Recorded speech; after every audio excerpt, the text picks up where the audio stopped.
You are now listening to Vigilantes Radio, presented by the Only One Media Group. This is the people's choice for quality interviews, celebrities, and special guests. Hosted by Demetrius Dinny Reynolds. Call in to join the mix at 701-801-9813. For the complete archive of episodes, visit onlyonemediagroup.com and be sure to like us on Facebook at Vigilantes Radio. We welcome all. Enjoy the show.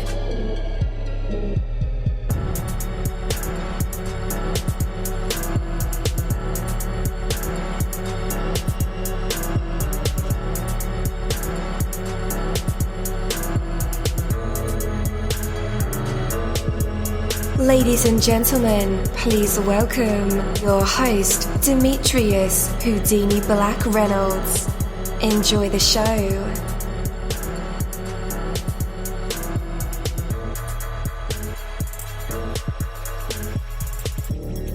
Hello and good morning. Welcome to another awesome episode of Vigilantes Radio. I'm your host, dini-mussolini, and we have a very special guest for this morning. So you definitely want to stick around for that. A lot of information will be coming to you pretty soon. I'm super excited about this morning, and I hope you guys have had a wonderful night yesterday and a glorious morning today. So, eyes wide open. I want you guys to pay attention, watch, listen. Success doesn't just give clues. Success shouts specific instructions to anyone who takes the time and the trouble to heed them.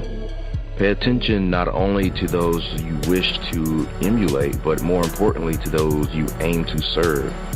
If you're selling something, know your customer. If you're performing, know your audience. If you're writing, know your readers.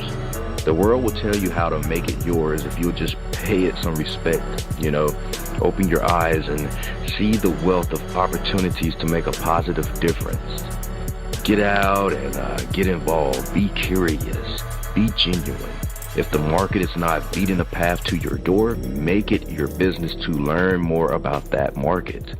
With enough understanding, there are a few things you cannot do. Make it your business to discover ways to be of true, genuine service, and your days will be full indeed. Take that from me, dini-mussolini. That is my word, and word is bond. You're live in the mix. Let's get this started.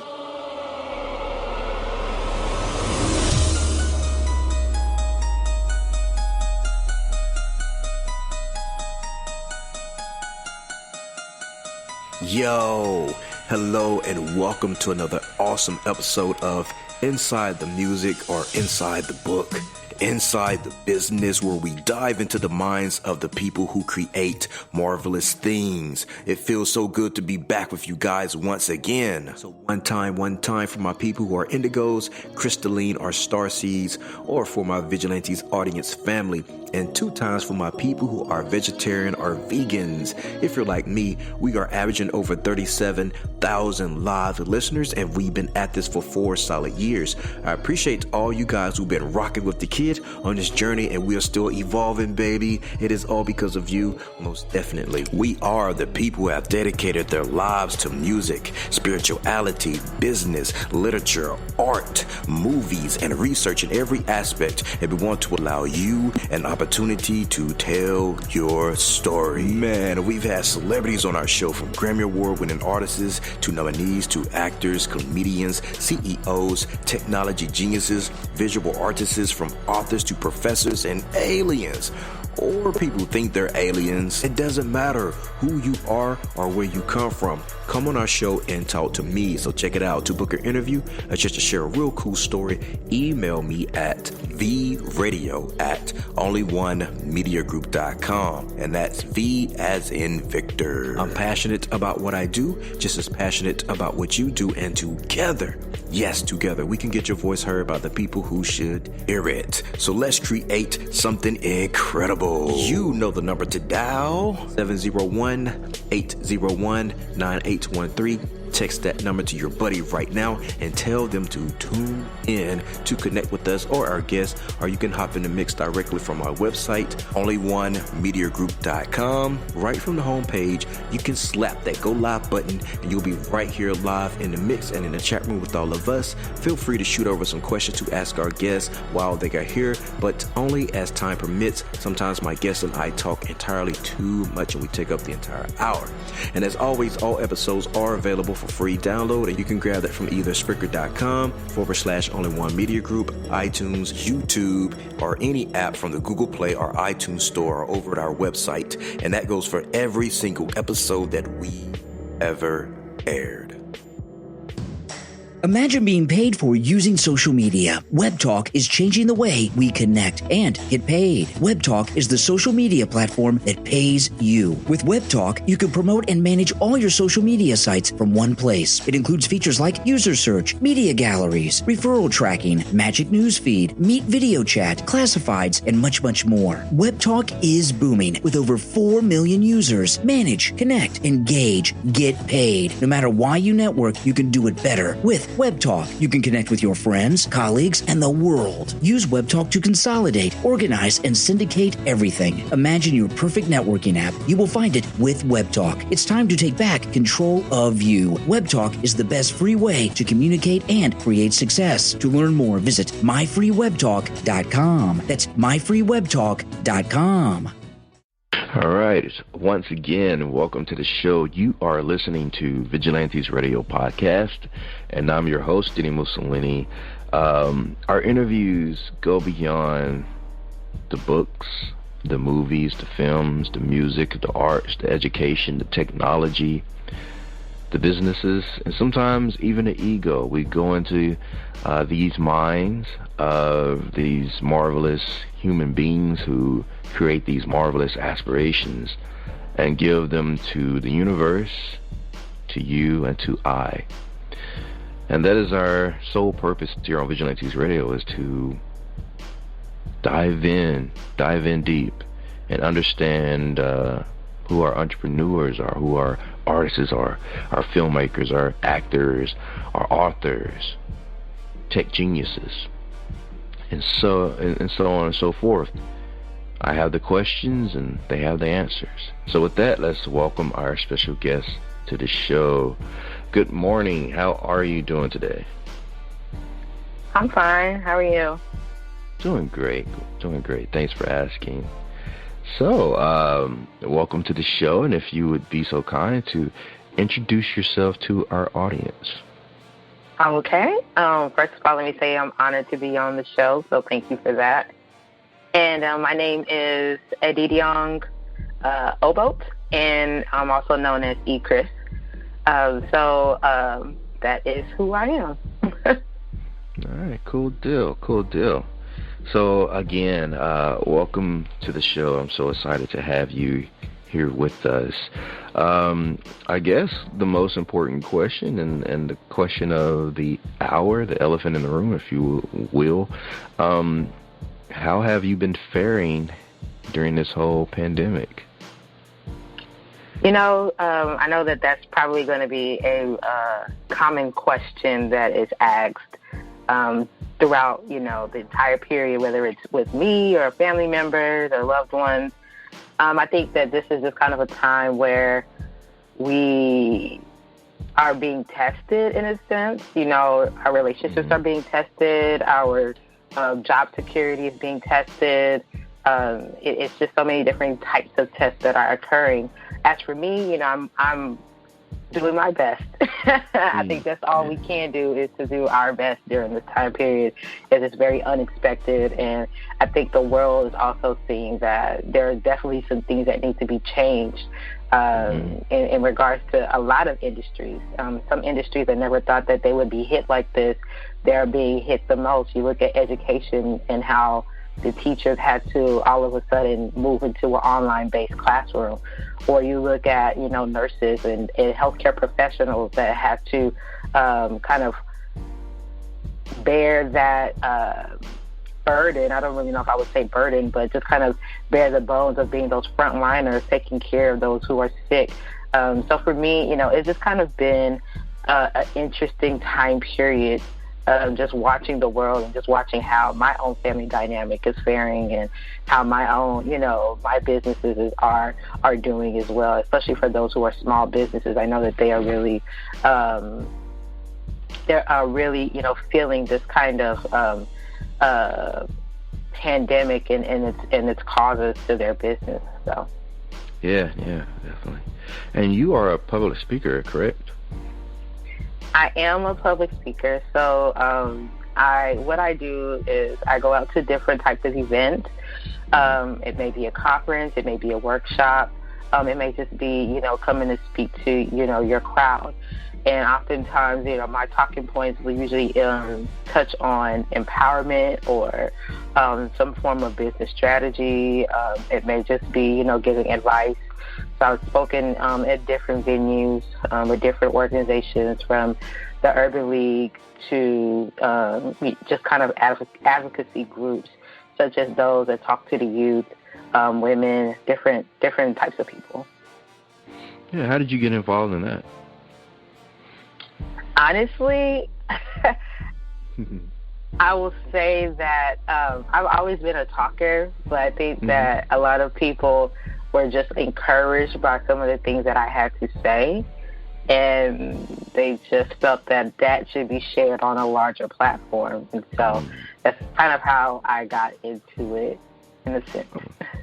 Okay. And I know with COVID-19 and all that's been happening, how has that affected you on the public speaking aspect? Are you hosting webinars online or doing talk shows?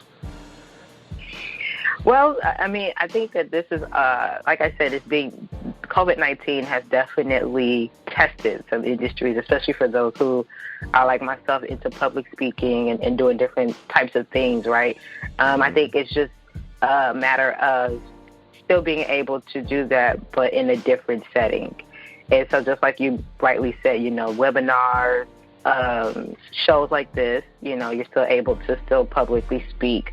It's just a different platform and a different venue. And I love the fact that a lot of us have become very creative in what that looks like. I mean, I'm sure that a lot of people, never imagined that Instagram Live would be the platform that a lot of people are utilizing to do interviews, or, Spotify or Zoom. These are digital tools that we use every once in a while, but now we're seeing an overload of those things because people still want to see that, they still want to see your brand, or they still want to hear that information from you. And so I think the good thing about doing public speaking is that you're not limited to a venue, or you're not limited to the idea of having to speak in front of thousands of people.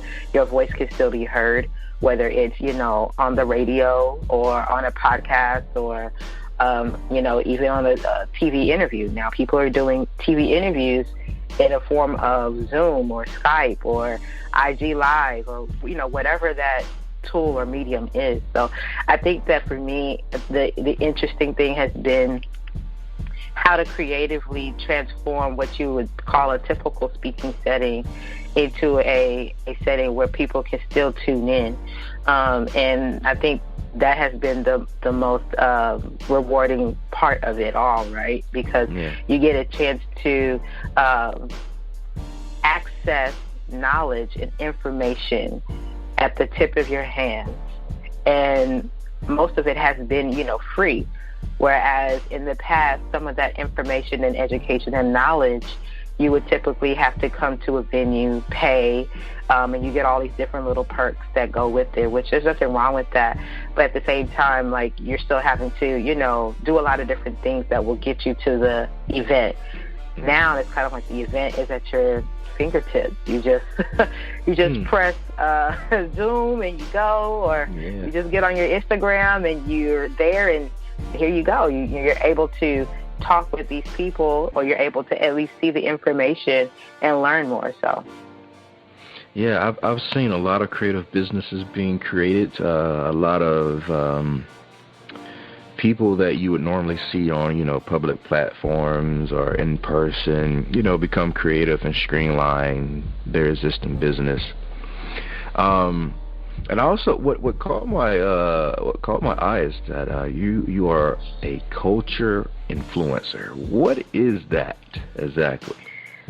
Yeah, so a little bit more about me. I'm a first-generation born Nigerian American. Okay. So obviously, I don't have the accent like that unless I'm talking amongst my family or friends. Then you hear it come out.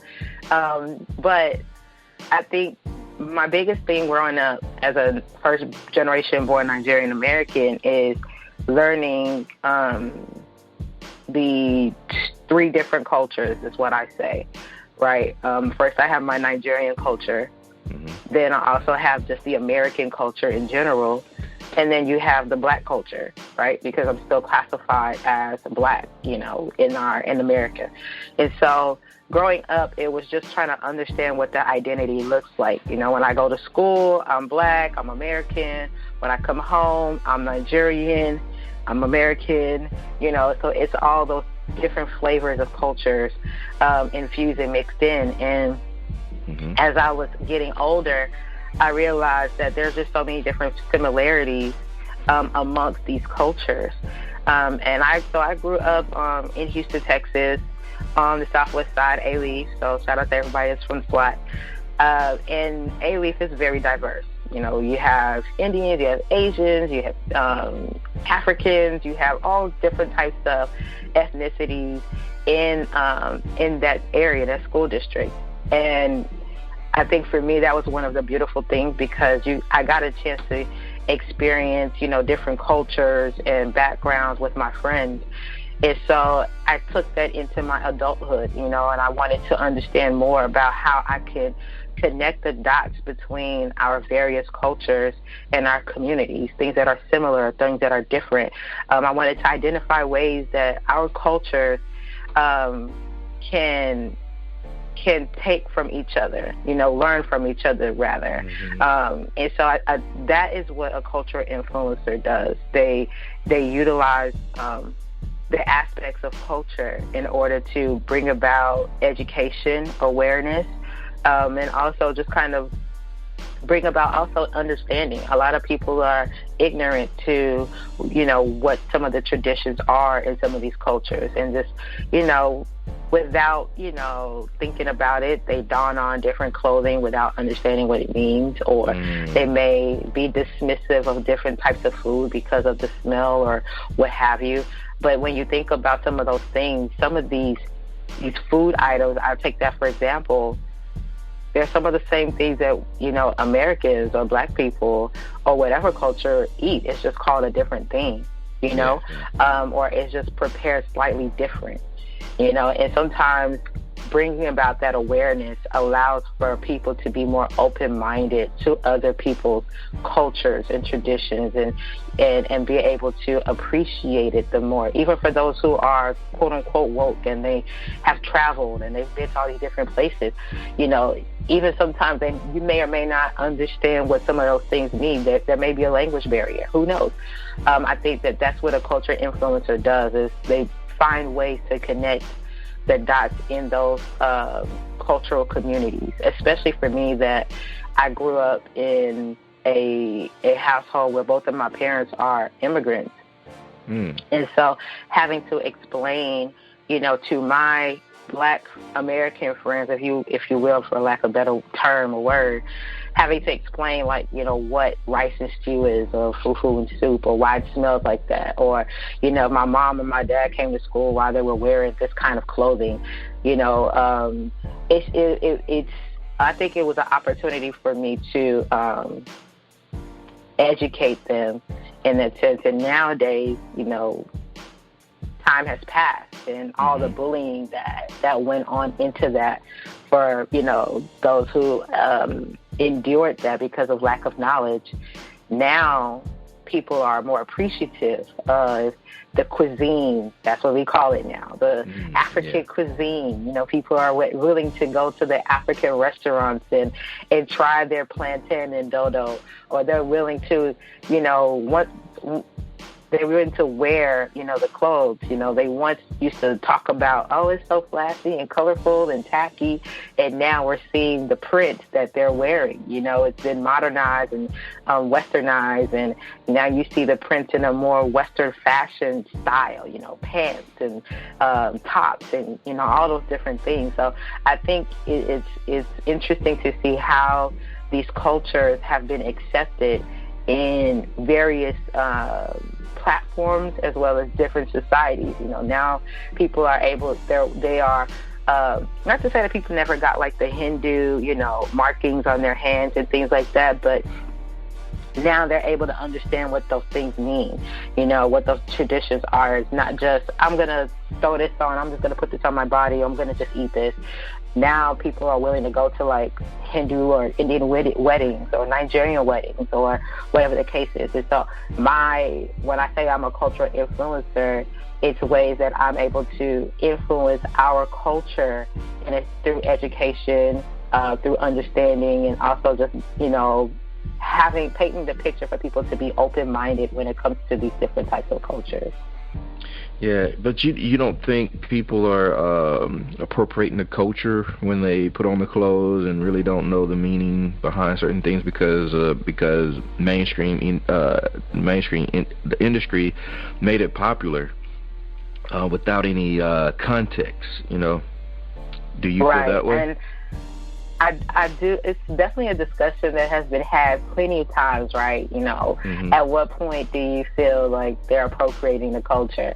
And I think that, while definitely true, I agree with what you're saying. You know, I do believe that when you dawn on something, or you do something, or you say something without context of the history behind it, or at least knowing what it is that you're doing or saying or putting on, obviously there is a form of appropriation there. But I also think that there's also an opportunity to educate, right? And so oftentimes a lot of people pass the judgment on them, they're appropriating, and rather than see the opportunity to educate, it's kind of like that education gets lost in the midst of being upset that that person wore or said or did whatever it is that they felt was inappropriate, right? Yeah. So a lot of times, like, I see that, whether it's clothing, whether it's in the Nigerian or African culture, spraying of money is a way that we celebrate the celebrant, right? Which has been equated to, you know, when you spray money at the strip club, and, you know, you have to educate and say, hey, like, those are two different things. Well, now you have African Americans that want to spray money at their weddings, but it almost feels weird because it's not a cultural thing in the Black community that you do. And so it's like, is that, you know, culturally appropriating? It's kind of like, well, they understand it, but now you that have the understanding as an African American, you need to explain that to your family and your friends at your event why you want to do it. You understand? And so there is going to be some level of uncomfort, you know, there, because they're not used to that. The same thing with clothing. You know, there is going to be some level of, you know, appropriation for those who don't know, you know, what those things are. I've seen, you know, people who want to wear the traditional African beads, or wear the tribal paint, or, you know, wear the different types of clothing. And there's always meaning in that. We all won't know everything. But I think, like I said before, the main thing is to educate and to have an understanding of what this means or why they do this. The same thing with African American culture, right? A lot of people, you know, use the N-word. The N-word has a huge historical context and history behind it.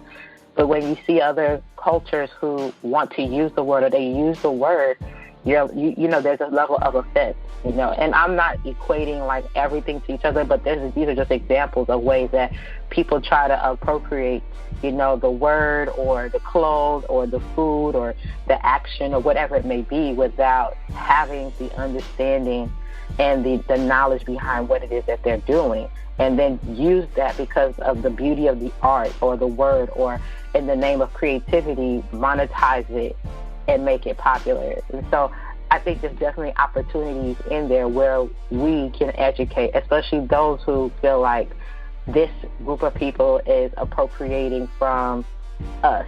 This is a time where you can literally educate and correct. And you have to understand that you have to be open-minded. Not everybody's going to be open, and receptive to your correction.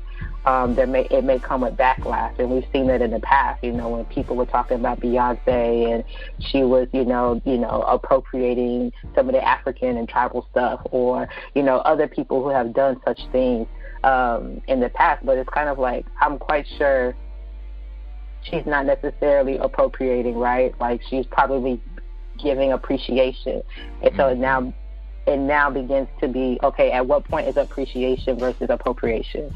And so I think now at those points you start getting into like nitty-gritty things. For me, I kind of pulled back and I said, okay, did I do what I was supposed to do? Did I educate? Did I inform? Did I present a case where there's a level of understanding that they now can become an influencer about my own culture? When they talk to other people, they can now correct other people about what this means or why they do this, as opposed to just, I don't know, or, oh yeah, that looks cool. I think that's the way that we're able to respect our various cultures and traditions. Most definitely. So we have a lot of entrepreneurs or people who, want to start a business or do what you do, that listen to our show. When did you have the idea to be, the gap builder? I mean, not gap builder, but the bridge builder for culture gaps. You're the connected community advocate. So what gave you that first idea before you actually, made your move in that direction? Yeah, I think the interesting part has always been where do I fit in? I think that was the question that I would ask when I am, entering into different spaces. Where does somebody like me fit in that doesn't typically check all of the boxes? There are boxes that are missing as it relates to my identity. And so that was one of the things that in school, when I was younger, I struggled with that, identity. Like, I don't see Nigerian here, but I see Asian here. I see African American here, but is there specificity in the African aspect? Do I need to be that specific? Does it matter? Am I really black? Am I not? It's a whole host of different things. And that's why I said in the beginning that, growing up, I had to learn three different cultures, being Nigerian, being black, and also just being American, and I think that's kind of like where it started for me. Is I know that there are other people who struggle with the same thing, especially for those in the African American community that are first gens or products of immigrants. You have Caribbeans, you have those from Kenya, Ghana, Africa in general. You have those who are Latin, African Americans. There's just so many different flavors and cultures in our African American classification here in America, right? And so there's often times where you're like, how can we as a people unite, right? Even under this label, but still appreciate each other's culture, because we're similar in a sense, from the food to the way we dress to, some of the things that we say, our jargon, those things are, there's ways to connect those dots in the culture. And I think that was one of the things that intrigued me. I wanted to learn a lot more, especially in the African American culture, Black culture. I wanted to learn more about the history, from slavery, even before slavery. I was very into those kind of books. I wanted to learn more about my own history as a Nigerian. why did my parents come here? What happened before they came here? And, a lot of Nigerians will relate to a lot of their parents that are in my age group. In the older age group, their parents either fought in the Civil War, the Biafra War, which was a big deal.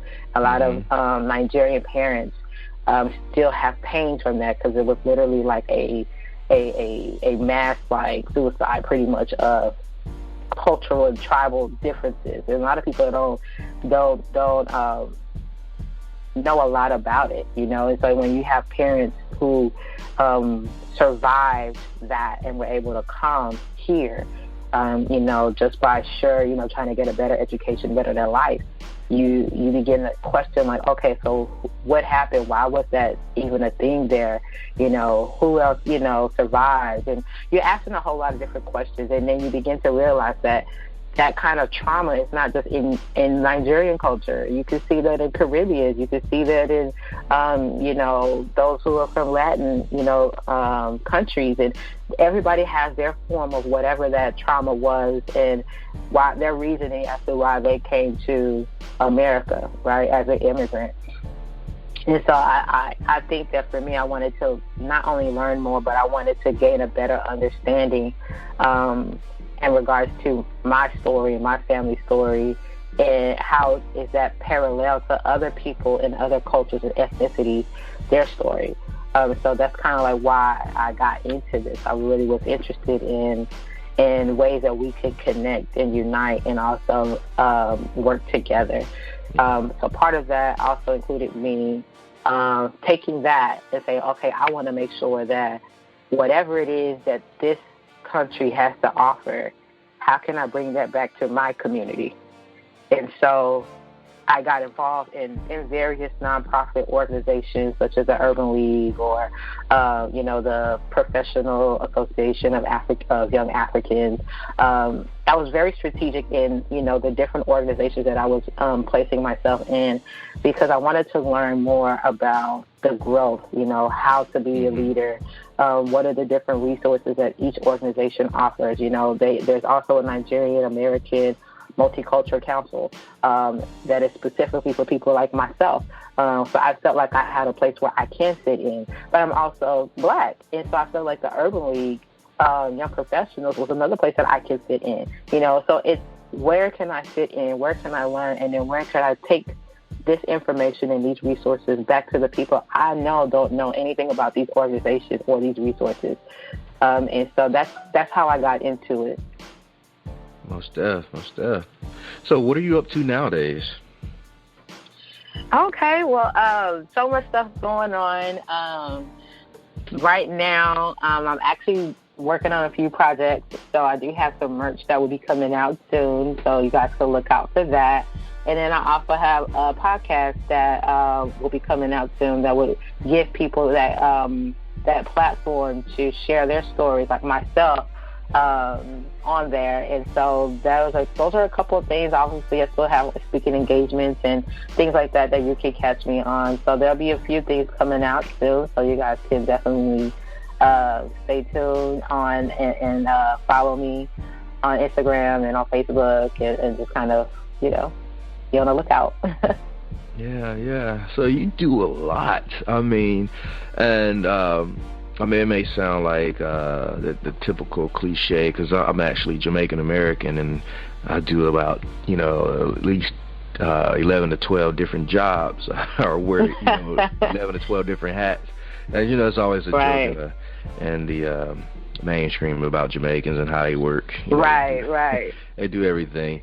So you do a lot too, and that's super incredible, especially in this day and age, being able to create, opportunities out of nothing, and especially during this whole COVID-19 pandemic. I've seen creators be super creative. Their superpowers are showing, and yours are showing as well. Thank you.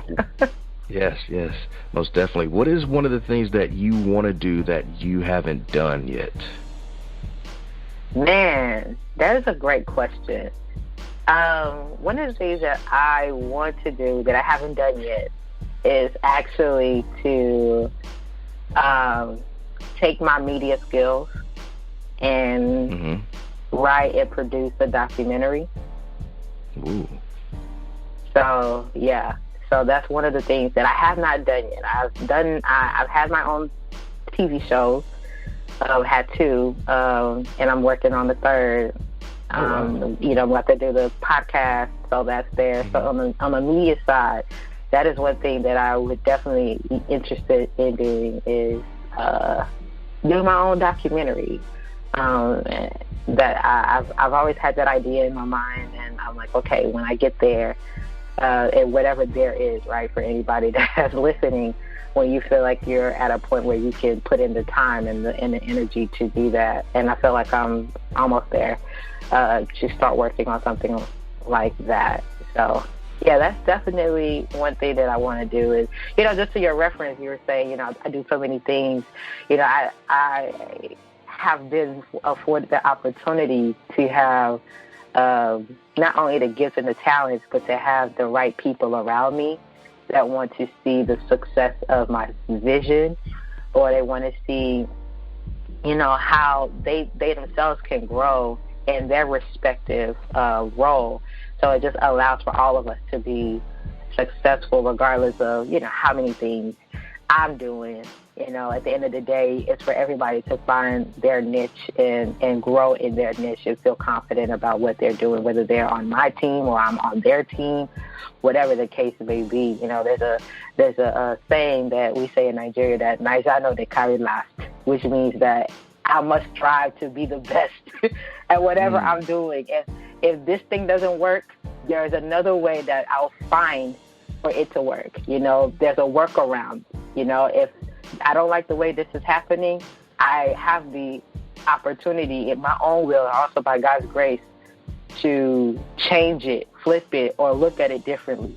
You know, so that's, you know, one of the ways that I'm able to do those different things, because there may be a roadblock or there may be, you know, a setback, and you're like, some people may just be very defeated. And I'm included in that. I'm included in some people, right? But then you have to pick yourself up and say, okay, this didn't work.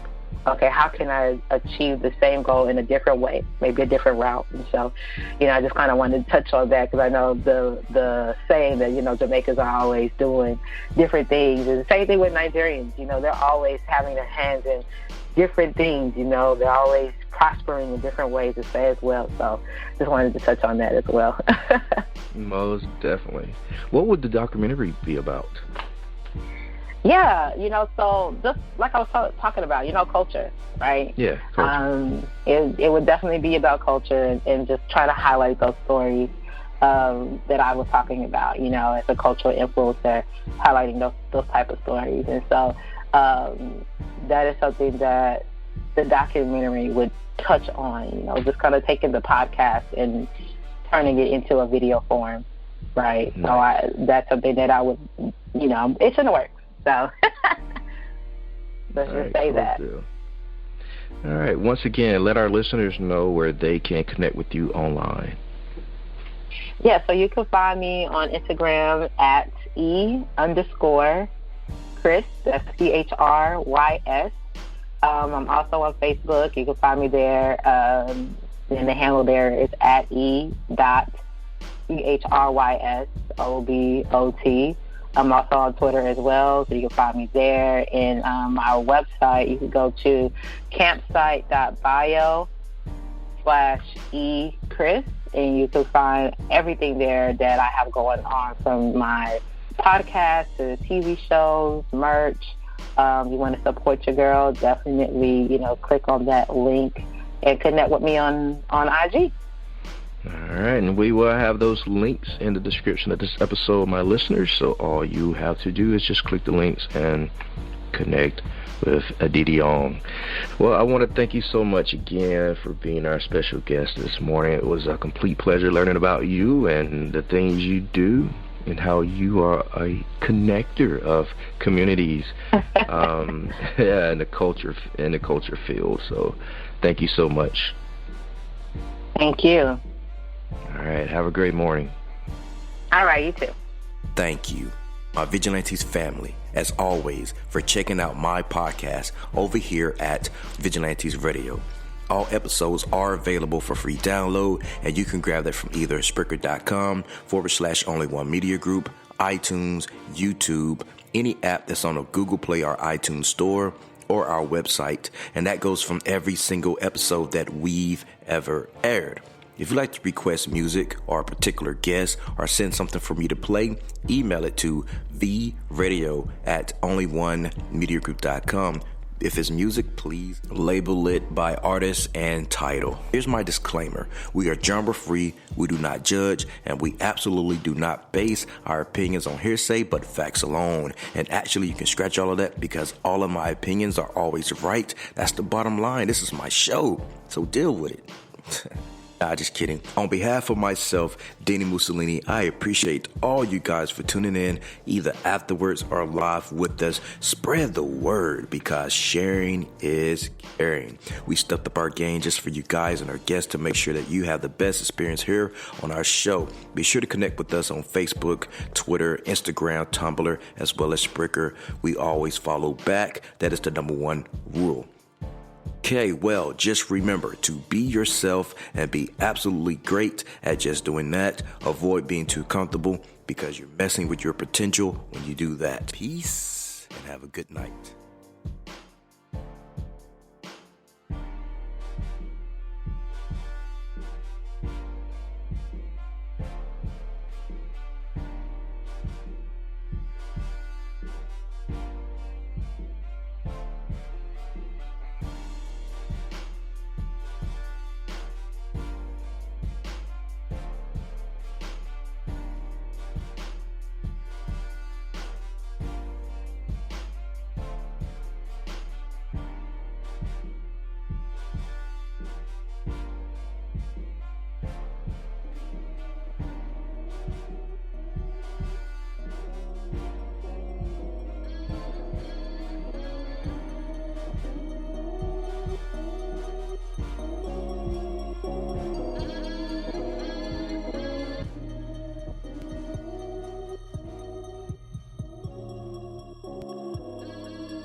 You are now listening to Vigilantes Radio, the people's choice for quality interviews, art, music, and hot topics. Hosted by Demetrius Houdini Black Reynolds of the duo No Longer the Hero. All episodes of this podcast are available for free download at www.onlyonemediagroup.com. This is a Seventh Sign Regime Rebirth Worldwide Syndicate exclusive.